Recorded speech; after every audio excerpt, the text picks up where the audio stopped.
Hi, everyone. I'm Linda Sheldon Fell, and this is Moments of Hope with the International Grief Institute. And tonight we are talking about male grief. I know to most of us it's very mysterious, but tonight's guest expert is a gentleman who lost his beloved wife, Michelle. It'll be 10 years this week to pancreatic cancer. And he went on to found the Widowers Support Network. And he's written a book and he's done all kinds of other bereavement work. And it's a pleasure to have him on the show tonight. Welcome, Herb Knoll. How are you, Herb? Very good. Nice to see you, Linda. Nice to see you as well. Thanks so much for joining me. Bring me back. And I really appreciate you being willing to talk about male grief. It is a subject that remains a mystery to many of us, even us bereaved mothers and wives who don't know what men are really thinking when they are facing loss. They tend to hold their cards close to their heart, and it can be really tough for us to interpret, the facial expressions. Do they really cry? That kind of thing. So thanks so much for being willing to share from your point of view and your expert testimony about male grief. So when you first lost Michelle, it'll be 10 years ago on Wednesday. She died from pancreatic cancer. What went through your head? You're never prepared for that, no matter how ready you believe you are. I remember that rainy night in San Antonio, Texas. It was a Friday night, about 9:15 when I lost her. And walking to the parking lot that night was the loneliest walk of my life. I was alone. I just lost my wife. And I had a brand new life ahead of me, and I wasn't sure where it was going to go. So I was overwhelmed with both grief and fear of what I might be facing, because it was all unknown to me at that time. So I recall also arriving home and walking into my home and still being able to smell the fragrance of her perfume. Yet she was no longer there. Things that belonged to her were everywhere in the home, but she was no longer there. Our home was now my home. Our life was now what was left of mine. It was a very difficult period. And so in the aftermath, did you find support? Did you seek support? And if so, what did you find? I found very little support, as a matter of fact. I mean, certainly the family members helped me. Your close friends helped you. I had a bunch of my close friends fly into town, into San Antonio, because I didn't have any support group there, just to spend a week with me on a rotation basis to make sure that I was okay. And that was very kind of them. But I felt isolated, even though I was surrounded, because I was a man. And I wasn't allowed to express myself without perhaps falling out of favor with some people. Like, why is he behaving that way? Why is he struggling so? Why he needs to get over this? He knew she couldn't live forever. She had been sick for 39 months. But yet, you want to put a good face on it, if you want to call it that. Sure. But it's difficult. And because basically men don't feel that they have permission to grieve. Why do you think that is?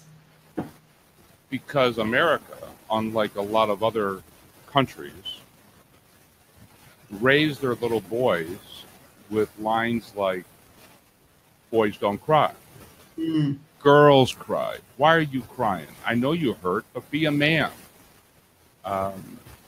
Even when our young men go off to war and they come back, they don't talk about the horrors of war, because people might think less of them. And they hurt, just like anybody else may hurt. But we're not allowed to express it, at least not without some risk. And so you do feel it inside, even if you're not expressing it on the outside.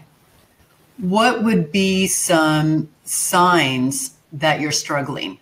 what would be, indicators from people around you that you're having a rough go? Because I think that when we do share the struggles, people want to give us support.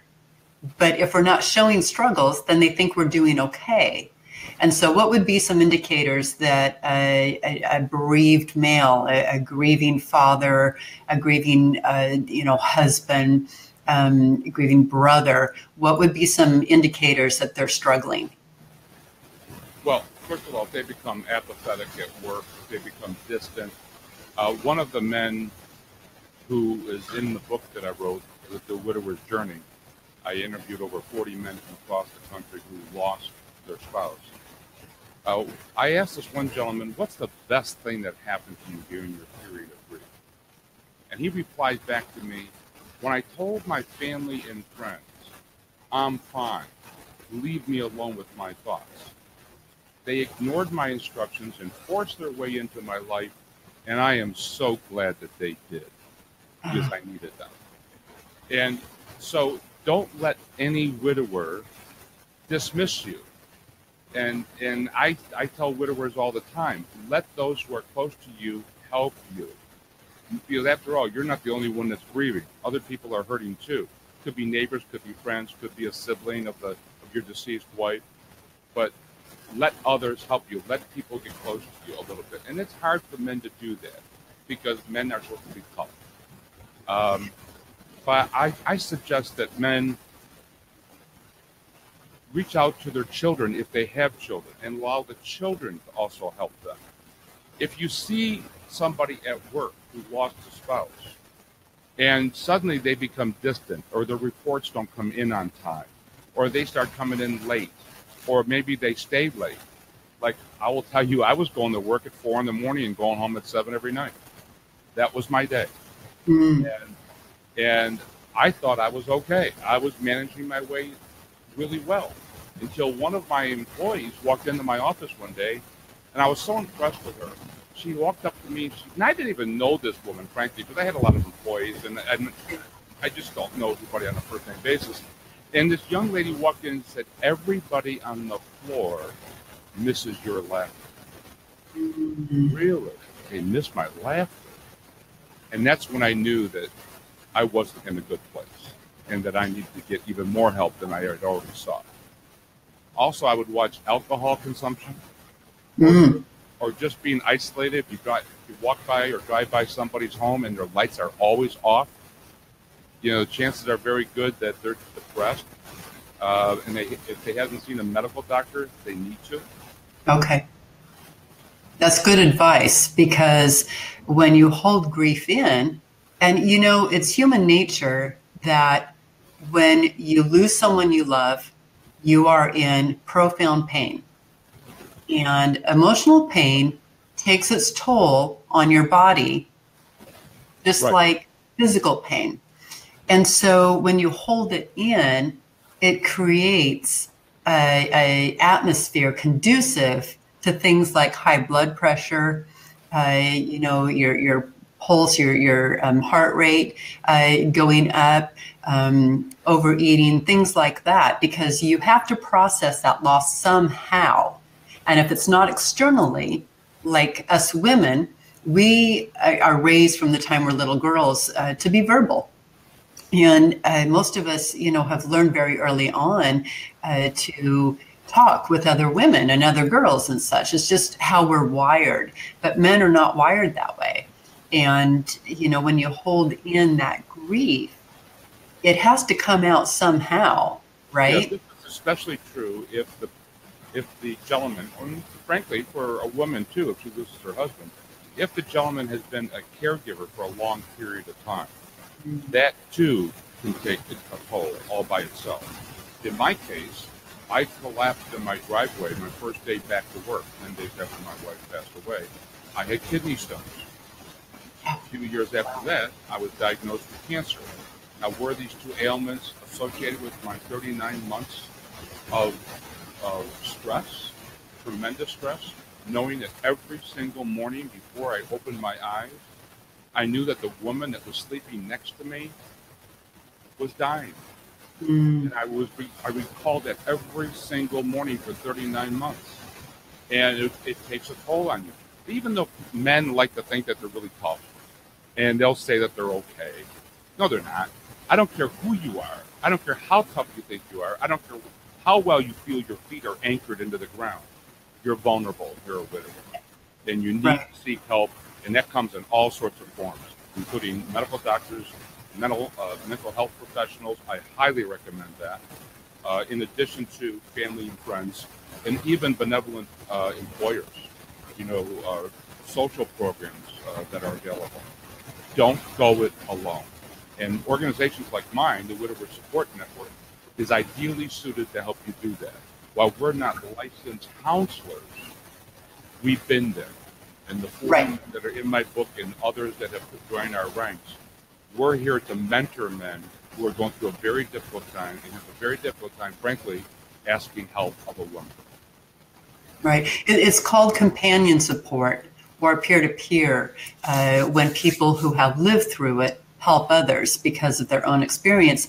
And so, where did you cry after you lost Michelle? Actually, you don't have to cry to grieve, number one. But men can cry if they wish. They shouldn't hold back. It's just because society says that you shouldn't do that. A lot of it has to do with whether or not you were a long-term caregiver. Frankly, I cried for 39 months. I was frightened for 39 months. Yeah. And after I lost my wife, I will tell you, even at her memorial service, I did not shed a tear. I was celebrating her life. I didn't cry at her memorial service. I had already shed all the tears I had for 39 months. Yeah. But some men need to cry. And they need to cry on somebody's shoulder or they need to cry by themselves. And frankly, they may cry years after they've lost their spouse. There's no deadline that tears can only be shed by. There's Right. no roadmap that's absolute. You drive 5 miles and you turn right, then you turn left after the next 2 miles. Nonsense. It's a free-for-all. And while Yeah. you may be fine for 7, 8 months, and then you drive by a simple restaurant that you remember having a nice meal with your wife at, and all of a sudden, all the emotions come back. And I call those triggers. Yeah. And triggers will be in your life for the rest of your life. It doesn't mean you can't enjoy the rest of your life. And I'm here to tell you, you can. I'm living proof that I found love a second time.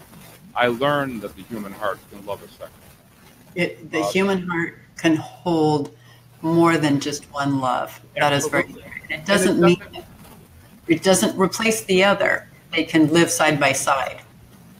Some people think that if you love somebody, then you probably really didn't love the first spouse that passed away, or you love them less now. Nonsense. You love each of them separately and differently. Yep, that's right. That's right. So, what do you want women to know about male grief? First of all, I want women to know that men will grieve even when the women don't want them to grieve. I receive a phone call, and they will do so silently. But it's much better if the new lady in the life of a man understands that he will grieve. And he will grieve in his own way, perhaps for the rest of his life. And over time, it will soften. It won't be as intense. But he's still going through the grief, particularly men who've been married for a long period of time. And I'll give you an example. I had a lady call me up, and she was upset with her fiancé. And she said he still goes into a chat room and writes messages to his deceased wife in this internet chat room. And I said, okay, and this bothers you? And she said, yes. What do you think? And I said, I think he's grieving. And then I asked her, does he take out billboard signs along the interstate highway, talking about his deceased wife? Well, no, he doesn't. Does he talk about her endlessly when in mixed company? No, he doesn't do that either. I said, okay, so he found his way to grief. Mm-hmm. And every man will find their own path, their own highway, their own journey on how they will deal with it. I said, he's grieving. And after all, he was married to her for 30 years. It doesn't mean he loves you any less. It just means he still has some emotions left in his body. And in my view, that's a good thing. Yeah. In fact, some of the things that make him feel this way are probably causing you to be attracted to him in the first place, because he loved his wife, that he honored her, that he took care of her, that he cared for her for months, and that he loved her even after she was gone. Those are attractive attributes that I would think a lot of ladies would like to have in the men that they date. I also would want ladies to know that grieving is healthy. It's a natural bodily function. It's an emotional function. Its time is important. To diminish it, to limit it in any way is a mistake, and with consequences. So ladies just need to know that, and that the human heart can in fact love again. And again, I will point to myself. I have a wonderful marriage with my new wife, Maria. It doesn't mean I love Michelle any less. And so what would be red flags of male grief? What should people be on the lookout for when it comes to a man who they know has faced profound loss? I'm sorry, say again? What's that? I'm sorry, say that again. What would be red flags of male grief? A red flag? Yeah, red flag. Isolation. Okay. Loss of a job. Perhaps a demotion. Losing his temper, failing to go to church. If they were church goers, synagogue goers before, and suddenly now they stop, they could have a problem with their religious beliefs. If you find out that there's financial problems, a car repossession is a good sign. And like I said, the lights being out or never showing up at family outings, this person needs help. Okay. And so how do we as a society put in the support net to prevent that from happening? I mean, what can society or people who love someone who's lost someone they love, the support circle, what can they do to prevent that from reaching that stage? Well, among the things I recommend is don't shy away from the person. Now, a lot of folks will say, and Americans are famous for this, they'll say things like, oh, I didn't want to bother you. Yeah. So I didn't ring your bell. Well, I wish you would have, because I was really hurt and I needed somebody to talk to. Don't not talk about the deceased person, in front of the judge. Talk about the deceased person. And if they're not talking about it, then he's holding things in. And that's not a good sign. Look around the house for alcohol bottles. If you hear neighbors yelling, in the house, there's probably children that are getting the bad end of a day because dad's not in a good mood. There's many, but that's a good sample of them. Sure. And so I think, how do we put the safety net around a gentleman who is grieving? Do you recommend support groups, one-on-one? What is most effective to help a man process his loss? Well, and that's really hard for men because men have reluctance to ask for help. And that's one of the things that I experienced when I went looking for help. I walked into a very large bookstore, a name that everybody would recognize, and asked what they had for a widower. And the gentleman typed widower into the search engine, looked up and said, "Mister, I don't have a damn thing for you." Wow. As it turns out, he didn't have anything in the store. But there were a few books that I found online and things like that. But here's the problem. Men are reluctant to take advice from a lady. It's just that simple. Not all men. Nothing's absolute. But a lot of men are. And the proof in the pudding is, go to a grief share session or go to a hospice grief group and see how many men are registered and see how many ladies are registered. And the ratio will be about 20 to 1. And the men probably will not even finish the series of meetings. They'll they'll check out after 2 or 3 meetings because they'll realize it's not for them. The same thing holds true for collateral material, brochures, flyers, books, videos. A lot of times men just have difficulty accepting counsel from a woman. So because of that, there's even fewer resources, which is one of the reasons why I created my organization, because I recognize that there aren't resources there for men, and men don't know how to ask for help. So I am proactively trying to broadcast the availability of my services and that of the Widower Support Network so we can help them. But in addition to mine, there certainly are other ones, including Open to Hope, which we all know, right? And the Grief Toolbox, and SoaringSpirits.com out in California is another great grief group. And there are some good books out there. There aren't a lot of books in recent years. A lot of the more popular books are frankly 20, 25 years old. But there seems to be an advent of more publishing taking place. The problem that men face is that publishers don't think men buy books. I experienced that firsthand. My agent did when shopping my manuscript around to publishers. Many of them said men don't buy books, so therefore we won't publish a book for a grieving man. We'll do books for women, and there's lots of books for women about grief, but there's very little out there for men. So I'm hopeful that my organization and other organizations like I mentioned are able to reach those men so that they have the resources that they need. Because they are available and they do work, and we can help someone tremendously through their journey. Right, right. You know, we've got one, Grief Diaries, Through the Eyes of Men, and that is an anthology of different men who have faced grief and, you know, how they found hope again. And I think it's important to get different male perspectives because it's not one size fits all. And so the more resources that we have out there for men, the better off future generations are going to be. So what is it that you want men to know about male grief? Well, first of all, the number one thing is that brighter days are ahead for you. Mm-hmm. And I didn't think they were in store for me. I honestly didn't. I never thought.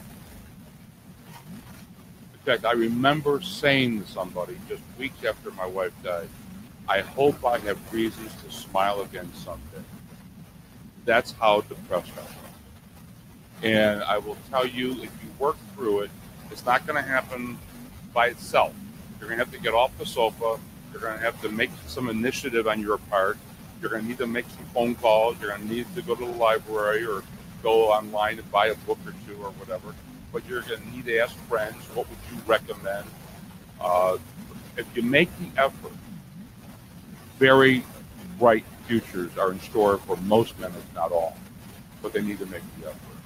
And I think that's true for anyone who's grieving, is that, you know, in the early days, it's hard to believe that your life will ever, you know, find joy again, that joy can be restored. You know, it does come. I'm living proof. You're living proof.